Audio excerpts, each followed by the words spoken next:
Righteous God, the world does not know you, but I know you, and these know that you have sent me.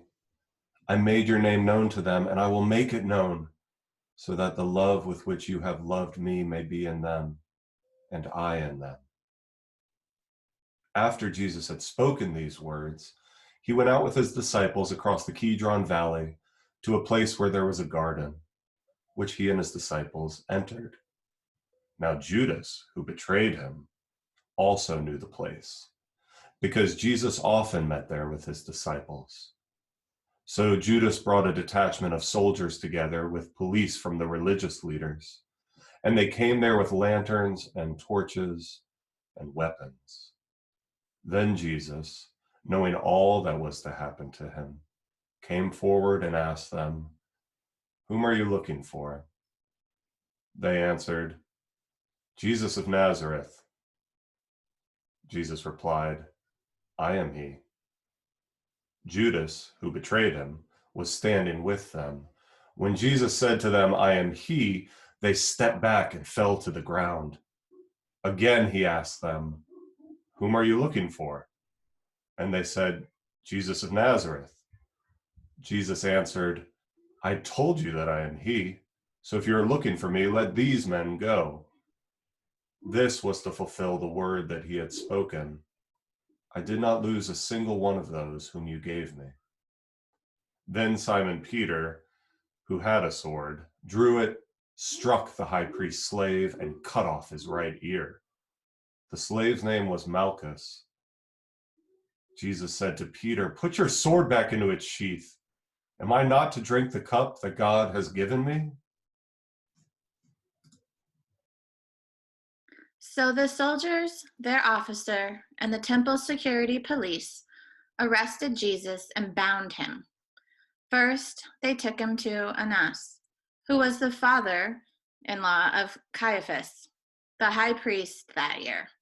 Caiaphas was the one who had advised the religious people that it was better to have one person die for the people. Simon Peter and another disciple followed Jesus.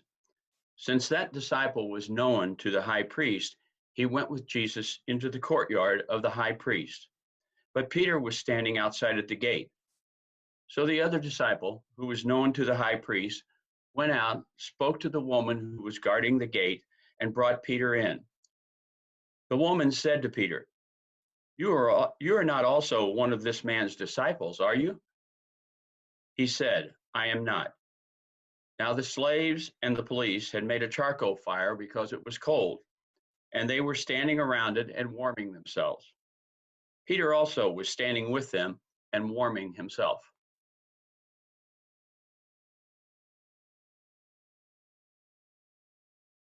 Then the high priest questioned Jesus about his disciples and about his teaching. Jesus answered, "I have spoken openly to the world, have always taught in synagogues and in the temple where all our religious people come together. I have said nothing in secret. Why do you ask me? Ask those who heard what I said to them. They know what I said." When he said this, one of the police standing nearby struck Jesus on the face, saying, "Is that how you answer the high priest?" Jesus answered, "If I have spoken wrongly, testify to the wrong. But if I have spoken rightly, why do you strike me?" Then Annas sent him bound to Caiaphas, the high priest. Now Simon Peter was standing and warming himself. They asked him, "You are not also one of his disciples, are you?" He denied it and said, "I am not." One of the slaves of the high priest, a relative of the man whose ear Peter had cut off, asked, "Did I not see you in the garden with him?" Again, Peter denied it, and at that moment the cock crowed. Then they took Jesus from Caiaphas to Pilate's headquarters. It was early in the morning. They themselves did not enter the headquarters so as to avoid ritual defilement and to be able to eat the Passover.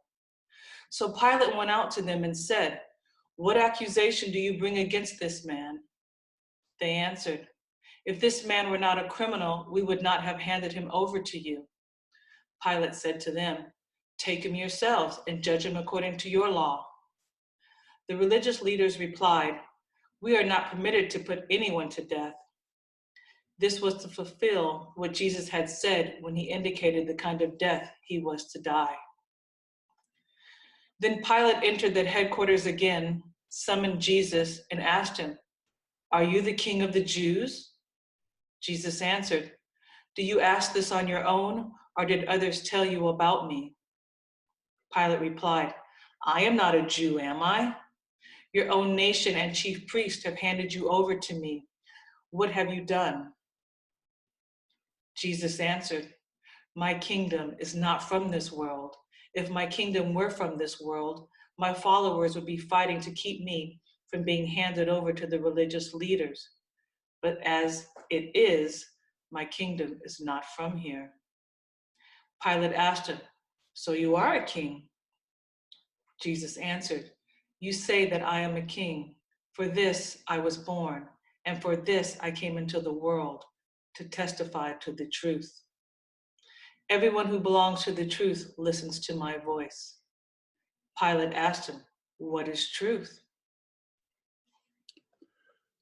After he had said this, he went out to the religious leaders and told them, "I find no case against him, but you have a custom that I release someone for you at the Passover.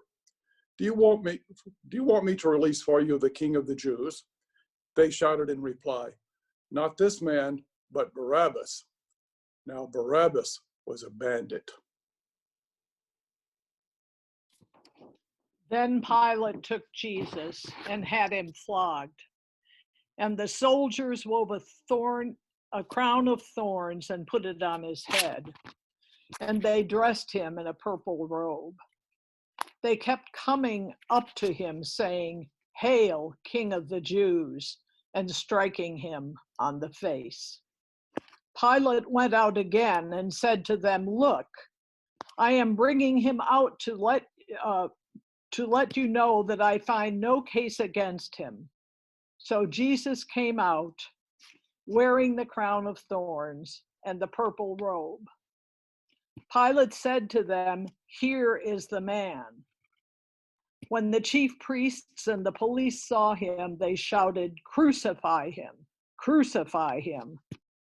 Pilate said to them, "Take him yourselves and crucify him. I find no case against him." The religious leaders answered him, "We have a law, and according to that law, he ought to die because he has claimed to be the Son of God." Now, when Pilate heard this, he was more afraid than ever. He entered his headquarters again and asked Jesus, "Where are you from?" But Jesus gave no answer. Pilate therefore said to him, "Do you refuse to speak to me? Do you not know that I have power to release you and power to crucify you?" Jesus answered him, "You would have no power over me unless it had been given to you from above. Therefore, the one who handed me over to you is guilty of a greater sin."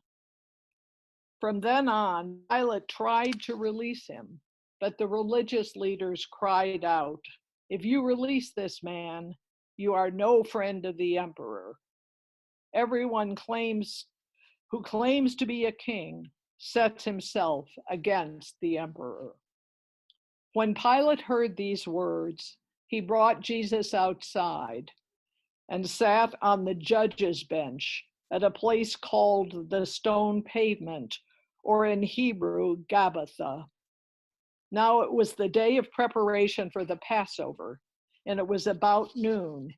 He said to the religious people gathered, "Here is your king." They cried out, "Away with him! Away with him! Crucify him!"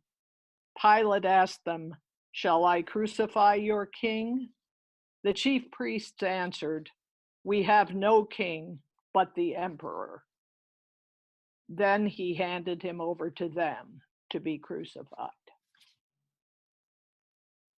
So they took Jesus, and carrying the cross by himself, he went out to what is called the place of the skull, which in Hebrew is called Golgotha. There they crucified him, and with him 2 others, one on either side with Jesus between them. Pilate had an inscription written and put on his cross. It read, "Jesus of Nazareth, King of the Jews. Many of the religious people read the inscription because the place where Jesus was crucified was near the city, and it is written in Hebrew, in Latin, and in Greek. Then the chief priests of the religious leaders said to Pilate, "Do not write King of the Jews. Write, this man said, I am the King of the Jews." Pilate answered, "What I have written, I have written." When the soldiers had crucified Jesus, they took his clothes and divided them into 4 parts, one for each soldier. They also took his tunic. Now his tunic was seamless, woven from the top. So they said to one another, "Let us not tear this tunic, but cast lots to see who gets it." This was to fulfill what the scripture says. They divided my clothes among them, and for my clothing they cast lots. And that is what the soldiers did. Meanwhile, standing near the cross of Jesus were his mother's sister, Mary, the wife of Clopas, and Mary Magdalene. When Jesus saw his mother and the disciple whom he loved standing beside her, he said to his mother, "Woman, here is your son." Then he said to the disciple, "Here is your mother." And from that hour, the disciple took her into his own home. After this, when Jesus knew that all was now finished, he said, in order to fulfill the scripture, "I am thirsty." A jar full of sour wine was standing there. So they put a sponge full of wine on a branch of a hyssop and held it to his mouth. When Jesus received the wine, he said, "It is finished." Then he bowed his head and gave up his spirit.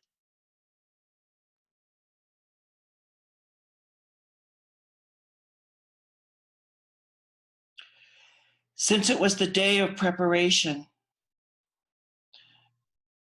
the religious people did not want the bodies left on the cross during the Sabbath, especially because that Sabbath was a day of great solemnity.